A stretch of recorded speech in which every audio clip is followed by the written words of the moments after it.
हरे कृष्णा। वरुथिनी एकादशी की आप सबको बहुत सारी शुभकामनाएं। प्रत्येक वर्ष वैशाख मास के कृष्ण पक्ष में आने वाली ये वरुथिनी एकादशी अत्यंत विशेष बताई गई है। इस दिन किया गया कोई भी धार्मिक और आध्यात्मिक कार्य, जप, तप और दान एक साधक को अनंत गुना अधिक फल प्रदान करता है। वरुथिनी एकादशी भगवान श्री कृष्ण की अत्यंत प्रिय एकादशी है और ये मधुसूदन मास में आती है। तो चलिए आज के इस विशेष वरुथिनी एकादशी के उपलक्ष्य में हम उससे जुड़ी हुई पौराणिक कथा का श्रवण करते हैं। ये उस समय की बात है जब महाराज युधिष्ठिर उस संपूर्ण विश्व पर राज्य कर रहे थे। और आप तो जानते ही हैं कि किस प्रकार युधिष्ठिर महाराज और सभी पांडव परम भगवान श्री कृष्ण के भक्त थे। वे अपने जीवन के हर पड़ाव पर भगवान श्री कृष्ण से मार्गदर्शन प्राप्त करते और भगवान भी उन्हें अत्यंत प्रेम करते थे। एक समय भगवान श्री कृष्ण पांडवों से मिलने के लिए आए हुए थे। सभी पांडवों के साथ युधिष्ठिर महाराज ने भगवान श्री कृष्ण का यथोचित आदर सत्कार किया और फिर सभी पांडव मिलकर उनके भवन में सुखपूर्वक बैठे हुए थे। उस समय युधिष्ठिर महाराज कुछ प्रश्न पूछ रहे थे और भगवान उसका उत्तर दे रहे थे। इसी चर्चा के दौरान युधिष्ठिर महाराज ने भगवान श्री कृष्ण से पूछा, हे जनार्दन, कृपया आप मुझे वैशाख मास के कृष्ण पक्ष में आने वाली एकादशी के विषय में बताइए। उसका नाम क्या है, उसका महात्म्य क्या है और किस प्रकार उसका पालन करना चाहिए। इस विषय में मैं विस्तार से सुनना चाहता हूँ। युधिष्ठिर महाराज के प्रश्न को सुनकर भगवान श्री कृष्ण ने कहा, हे राजन, वैशाख मास के कृष्ण पक्ष में आने वाली एकादशी का नाम है वरुथिनी एकादशी। ये एकादशी शुद्ध जीवन प्रदान करने वाली और समस्त पापों का नाश करने वाली है। इस व्रत का पालन करने से व्यक्ति जन्म मृत्यु के चक्र से मुक्ति पाकर भगवत भक्ति को प्राप्त करता है। इतना ही नहीं, जो भी व्यक्ति इस एकादशी का श्रद्धा पूर्वक पालन करता है उसे सूर्य ग्रहण के समय कुरुक्षेत्र में 40 किलो सुवर्ण का दान करने का पुण्य फल प्राप्त होता है। और इस विषय में एक पौराणिक कथा भी आती है। सतयुग में महान राजा मांधाता का साम्राज्य था। ये राजा अत्यंत विनम्र, चरित्रवान, शक्तिशाली और आध्यात्मिक थे। उनके साम्राज्य में चारों ओर सुख, समृद्धि और शांति का वास था। राजा सदैव वैदिक आदेशों का पालन करते थे और प्रत्येक मास में आने वाली एकादशी का भी पालन करते। वैशाख मास के कृष्ण पक्ष में आने वाली वरुथिनी एकादशी का भी उन्होंने श्रद्धा और नियम पूर्वक पालन किया था और उसी के परिणाम स्वरूप उन्हें मुक्ति प्राप्त हो गई। वरुथिनी एकादशी का महिमा मंडन करती हुई एक और पौराणिक कथा आती है और वो है राजा धुंधुमार की कथा। इक्ष्वाकु वंश में जन्मे राजा धुंधुमार अत्यंत तेजस्वी और पराक्रमी थे। वे धार्मिक और सहिष्णु भी थे, लेकिन एक समय किसी कारणवश उन्हें भगवान शिव द्वारा श्राप मिल गया। इसी श्राप के परिणाम स्वरूप वे कुष्ठ रोग से ग्रसित हो गए। इतने भयंकर रोग से मुक्त होने के लिए उन्होंने अनेक उपचार और प्रयास किए, लेकिन जब स्वयं शिवजी ने श्राप दिया हो तो फिर उसे कौन काट सकता है। अंततः राजा धुंधुमार ने अपने गुरु की शरण ली। उनके गुरु ने राजा से कहा कि वे वैशाख मास के कृष्ण पक्ष में आने वाली वरुथिनी एकादशी का कठोरता से पालन करें। इस एकादशी के पुण्य प्रभाव से वे इस श्राप से मुक्त हो जाएंगे। राजा धुंधुमार ने भी अपने गुरु की आज्ञा को शिरोधार्य किया और वरुथिनी एकादशी का पालन करने का निश्चय किया। जब वैशाख मास के कृष्ण पक्ष में वरुथिनी एकादशी आई तो राजा धुंधुमार ने सभी नियमों का पालन करते हुए इस एकादशी का व्रत पालन किया। संपूर्ण रात्रि भगवान के पवित्र नाम का जप और कीर्तन करते हुए जागरण किया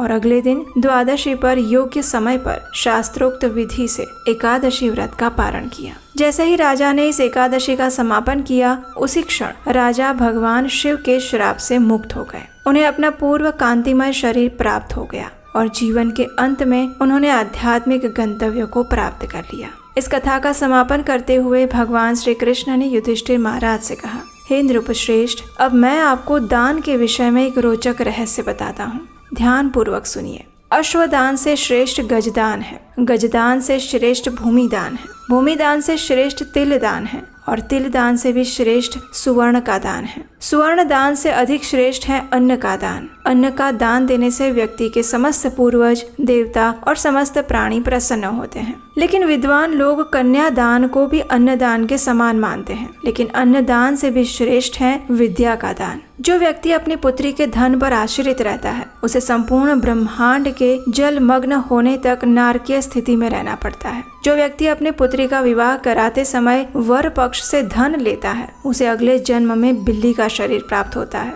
बिल्कुल वैसे ही जैसे एक मांसाहार करने वाला व्यक्ति अगले जन्म में मांस भक्षी जंगली प्राणी बनता है। अत्यंत काम आसक्त व्यक्ति को कुत्ते का शरीर प्राप्त होता है। जो व्यक्ति अपने शरीर के अंगों का प्रदर्शन करता है और कम कपड़ों द्वारा अपने शरीर को ढकता है, उसे अगले जन्म में वृक्ष का शरीर प्राप्त होता है। लेकिन उससे विपरीत जो व्यक्ति अपनी कन्या को आभूषणों से सुसज्जित करके विवाह के समय अपनी कन्या का दान देता है, उससे जो फल प्राप्त होता है उसका वर्णन स्वयं स्वर्ग में चित्रगुप्त भी नहीं कर सकते। और यही फल प्राप्त होता है जो व्यक्ति श्रद्धा और नियम पूर्वक वरुथिनी एकादशी का पालन करता है। तो इतनी महत्वपूर्ण है ये भगवान श्री हरि को प्रिय वरुथिनी एकादशी। इसलिए प्रत्येक मनुष्य को इस एकादशी का नियम पूर्वक श्रद्धा के साथ अवश्य पालन करना चाहिए। चलिए अब हम इसी एकादशी के उपलक्ष्य में एक भक्त की सुंदर कथा का श्रवण करते हैं। आइए कथा आरंभ करते हैं। महाराष्ट्र के वारकरी संप्रदाय में एक महान संत हुए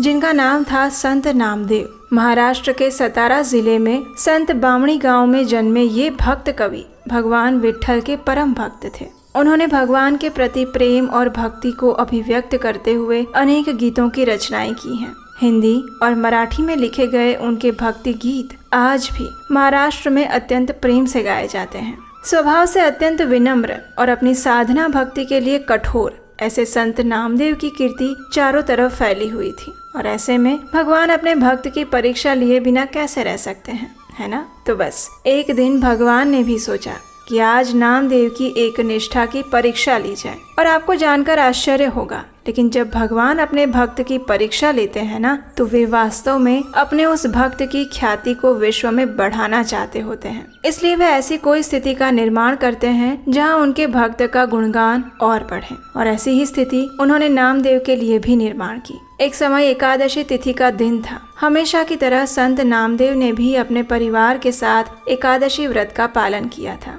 वे अपने भजन में व्यस्त थे और उसी समय स्वयं भगवान श्री कृष्ण एक वृद्ध ब्राह्मण का रूप लेकर उनके पास आए। आकर संत नामदेव से कहते हैं, अरे बेटा, मुझे कुछ खाने के लिए दे दे, इतने दिनों से भूखा हूँ, कुछ अन्न भोजन दे दे मुझे। इस वृद्ध ब्राह्मण को देखकर संत नामदेव को उन पर करुणा आ गई। उन्होंने कहा, आइए ब्राह्मण देव, पधारिए, लेकिन मुझे क्षमा कर दीजिए, आज एकादशी तिथि है, इसलिए मैं आपको अन्न तो नहीं दे पाऊंगा। हाँ, अगर आप फल, दूध इत्यादि लेना चाहें तो मैं अभी आपके लिए व्यवस्था कर देता हूँ। ये सुनकर उस वृद्ध ब्राह्मण ने कहा, अरे भाई, क्या एकादशी और क्या द्वादशी, मुझे तो अत्यंत भूख लगी हुई है।